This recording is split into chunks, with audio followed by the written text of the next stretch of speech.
समय बीत जाने के बाद अगर कदर की जाए तो वो कदर नहीं अफ़सोस कहलाता है।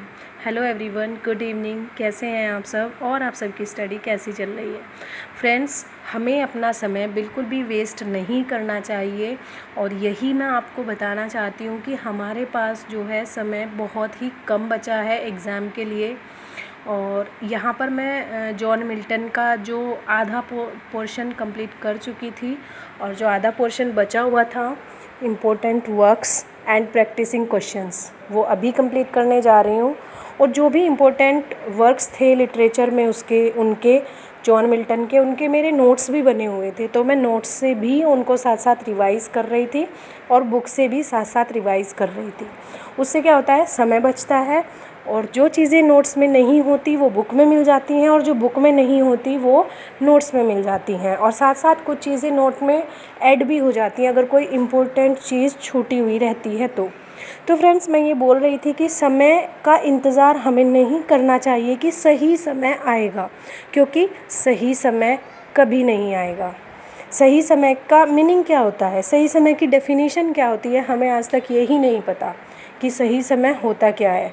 सही समय आज है और अभी है, इसी वक्त अगर आप अपनी स्टडी स्टार्ट कर रहे हो, अपनी स्टडी के लिए सीरियस हो, तो आज ही सही समय है, आज ही सही टाइम है।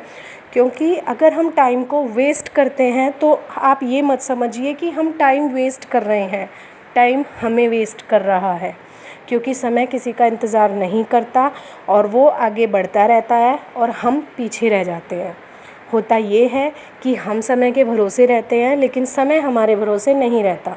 समय किसी के भरोसे नहीं रहता, समय चलता रहता है अपने अनुसार, अपने हिसाब से चलता रहता है। तो हमें समय के हिसाब से चलना चाहिए। और अभी जो समय है बहुत क्रूशियल है, बहुत ही इम्पोर्टेंट है।